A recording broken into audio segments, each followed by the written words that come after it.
ఇప్పుడు మనం 2025వ సంవత్సరం ఫిబ్రవరి నెల 1వ తేదీ నుంచి 28వ తేదీ వరకు ద్వాదశ రాశిలో 3వ రాశి మిథున రాశి వారి జాతకం భూతభవిష్యత్తు వర్ధమానం ఎలా ఉందో మన జానకిరామ్ని అడిగి చూద్దామండి.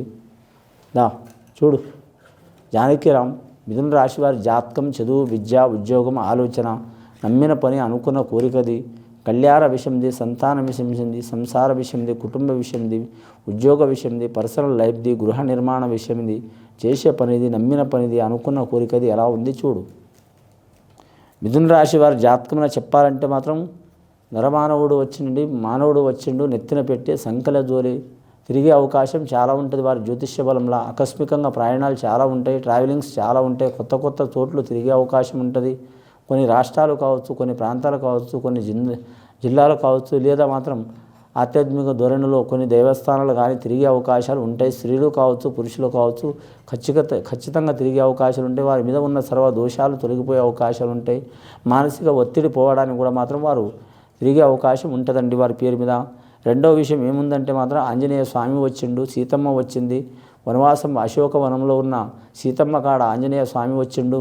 వీరి మీద కొన్ని వనవాసం బాధలు ఉంటాయండి. వీరి జాతక బలంలా చాలా వరకు మాత్రం ఇబ్బందికరమైన పరిస్థితి ఉంటుంది.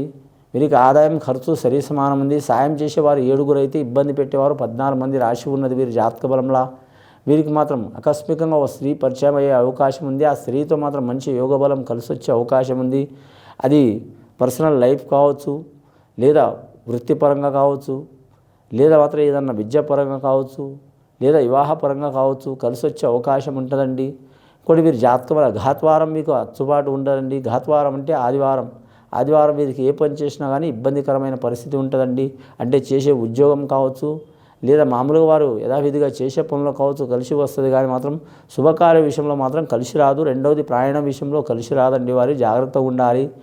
ముఖ్యంగా వీరి జ్యోతిష బలంలో చూడాలంటే మాత్రం ముఖ్యంగా రియల్ ఎస్టేట్ రంగం వ్యాపారం చేసేవారికి మాత్రం 3 పూలు 6 కాయలు అన్నట్టు ఉంటుంది వీరి జాతక బలంలో. మొండి బకాయిలు ఉన్నవారికి వీరికి తప్పకుండా వీరికి ధనం అందుతుంది. అలాగే వీరి జాతకంలో ఎవరికైనా అప్పు ఉన్నవారైతే అప్పులు కూడా తీరే అవకాశాలు ఉంటాయి. కుటుంబ సభ్యులు వీరికి వ్యతిరేకించే అవకాశం ఉంది. అలాగే స్నేహితులు సన్నిహితులు కూడా వ్యతిరేకించే అవకాశం ఉంటుంది. వీరి జాతకంలో వ్యాపారంలో మాత్రం కలిసి వచ్చే అవకాశం ఉంటుంది. కానీ అన్నం ఎంత ఉన్నా మాత్రం తినబుద్ధి కాదు, ధనం ఎంత ఉన్నా కూడా మాత్రం మనశ్శాంతి ఉండదు, చికాకులు చాలా ఉంటాయి. నవగ్రహాల్లో వీరికి మాత్రం 5 గ్రహాలు మంచిగా ఉన్నాయండి, 4 గ్రహాలు మంచిగా లేవు. ఇబ్బందులు, చిక్కులు, చికాకులు తొలగిపోవాలంటే మాత్రం ఖచ్చితంగా వారు మాత్రం శ్రీరాముని నవమి ఘడియాల మాత్రం వరకు ఆ స్వామికి రామలింగ సీతారామచంద్రుని దర్శనం చేయాలని వచ్చింది శాస్త్రంలా. అలాగే వారి జాతకంలో చూడాలంటే మాత్రం ముఖ్యంగా ఇంట్లో ఒక అర్థం ఉన్నదండి.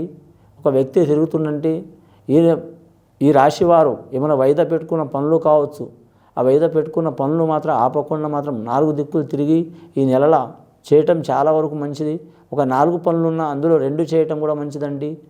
10 పనులున్నా 5 చేయటం మంచిది. వాయిదా చేసుకుంటే మాత్రం ఇబ్బందులు పడే అవకాశం ఉంటుంది వారి జాతక బలం మీద.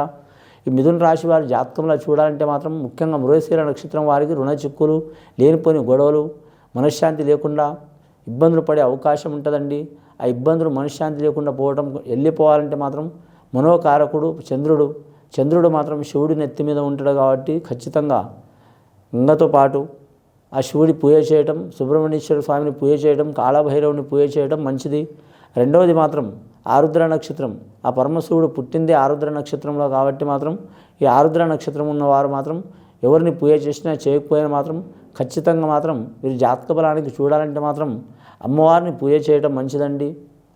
ఏ అమ్మవారైనా సరే అండి, కులదేవత కంచి కామాక్షి కావచ్చు, మధుర మీనాక్షి కావచ్చు, కనకదుర్గమ్మ కావచ్చు, రేణుక ఎల్లమ్మ కావచ్చు, పోచమ్మ కావచ్చు, మల్ల మైసమ్మ కావచ్చు, మళ్ళా పోలేరమ్మ కావచ్చు, మహాంకాళమ్మ కావచ్చు, ఏదన్నా రాజేశ్వరి దేవత కావచ్చు, బాసర సరస్వతి దేవత కావచ్చు, సమ్మక్క సారలమ్మ దేవతలు కావచ్చు, గండి మైసమ్మ కావచ్చు, కోట మైసమ్మ కావచ్చు, ఎన్నో పేర్లు ఉంటాయి, కట్ట మైసమ్మ కావచ్చు. అమ్మవారిలో కొన్ని లక్షల వేల కోట్ల పేర్లు ఉంటాయండి. అమ్మవారిని పూజ చేయటం చాలా వరకు మంచిది. ఈ మిథున రాశి వారి జాతకంలో చూడాలంటే మాత్రం ముఖ్యంగా గురుగ్రహం అనుకూలంగా ఉంది కాబట్టి ధనపరంగా ఏ చిక్కులు చికాకులు ఉండవండి, కలిసి వస్తుంది. గృహ నిర్మాణం కట్టడం కానీ, కొనడం కానీ, నిర్మించడం కానీ ఖచ్చితంగా ముహూర్తం పెట్టుకుంటే కలిసి వస్తుందండి. వాస్తుపరమైన ఏమైనా దోషాలు ఉంటే వీరు నివారణ చేసుకోవడం మంచిది. రెండవది వీరి జాతకానికి శుభకార్య విషయంలో అంటే పెళ్లి చేయటం కానీ, చేపించడం కానీ ఈ విషయంలో కూడా వీరికి కలిసి వచ్చే అవకాశం ఉంది. మూడవది వీరి వెంట మాత్రం మీరు ఇంట మాత్రం ఇంకొకరి ఆదాయం మొదలవుతుంది కాబట్టి ఏమైనా ఆదాయం చిక్కులు ఉన్నవారు, ఆర్థిక చిక్కులు ఉన్నవారు, పర్సనల్ లైఫ్లో రుణ చిక్కులు ఉన్నవారు అవి తొలగిపోయే అవకాశాలు ఉంటాయి. వీరికి సాయం చేసి యోగబలం ఉంటుందండి. గవర్నమెంట్ ఉద్యోగస్తుల్లో చూడాలంటే మాత్రం వీరికి 90% మంచి ఫలితాలు ఉంటాయండి, 10% ఇబ్బందులు ఉంటాయి. ఆల్రెడీ ఉద్యోగం చేస్తున్న వారికి మాత్రం చాలా వరకు మాత్రం వృత్తి ఒత్తిడి చాలా ఉంటుందండి, చేసే పని ఒత్తిడి చాలా ఉంటుంది వీరి పేరు మీద. కానీ మాత్రం చాలా కాలం నుంచి వీరు ఏరే ప్రాంతానికి బదిలీ కావాలనుకునేవారు తప్పకుండా బదిలీ అవుతారు. అలాగే వీరు జ్యోతిష బలంలో చూడాలంటే మాత్రం ప్రమోషన్ లిస్టులో ఉన్నవారు తప్పకుండా ప్రమోషన్లు వచ్చే అవకాశం ఉంటుంది వీరి జాతక బలంలో. ముఖ్యంగా వీరి జాతకంలో చూడాలంటే మాత్రం అంశబలం మంచిగా ఉంటుంది. కానీ మాత్రం ప్రయాణం విషయంలో మాత్రం చాలా జాగ్రత్తగా ఉండాలండి. గత కొన్ని సంవత్సరాల నుంచి పడుతున్న ఇబ్బందులు తొలగే అవకాశాలు ఉంటాయి. వీరి జాతకంలో చూడాలంటే మాత్రం 20 నుంచి 25 సంవత్సరాలు ఉన్న వారికి మాత్రం లక్ష్మీకళ యోగ బలం ఉందండి. 25 నుంచి 30 సంవత్సరాలు ఉన్న వారికి మాత్రం సరి సమాన యోగం ఉంటుందండి.